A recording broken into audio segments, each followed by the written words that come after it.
বিগত আওয়ামী লীগ সরকারের আমলে এখানে অনেক সন্ত্রাস হয়েছে, নির্যাতন হয়েছে। এটা আমরা মনে করি অনেকেই অনেক সন্ত্রাসের সাথে জড়িত। আওয়ামী লীগের নেতা কর্মীরা অনেক সন্ত্রাস করেছে, নির্যাতন করেছে, কিন্তু আমাদের ভুলে গেলে চলবে না। বিএনপি হচ্ছে জনগণের দল। আওয়ামী লীগ যেটা করেছে সেটা কিন্তু আমরা করতে চাই না। তাহলে কিন্তু আওয়ামী লীগ আর আমাদের কিন্তু একই পাল্লায় মানুষ মাপবে। আমি তাই বলতে চাই, কেন এখনো দায়িত্ব ইউনিয়নে এই দলের সমস্যা থাকবে?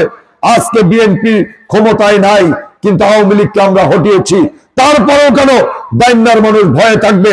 আমি আপনাদের কথা দিচ্ছি, আমি ইনশাল্লাহ জেলা বিএনপির সাধারণ সম্পাদক হিসেবে আমি আপনাদেরকে বলতে চাই, এখানে দাইন্না ইউনিয়নে দলের নামে কোনো সন্ত্রাস চলবে না, কোনো সন্ত্রাস আমি হতে দেব না। আমি আওয়ামী লীগের ভাইদেরও বলতে চাই, যারা খারাপ কাজ করেছে তাদের জন্য বিপদ হতে পারে, কিন্তু যারা আপনারা আওয়ামী লীগ করেন অথচ শান্তিপ্রিয়, তাদের কোনো সমস্যা হবে না। এই দাইন্না ইউনিয়নে দল মত নির্বিশেষে সকলে আপনারা ঐক্যবদ্ধভাবে বসবাস করবেন, সেই ব্যবস্থা আমি করব, এই প্রতিশ্রুতি আমি আপনাদেরকে দিচ্ছি।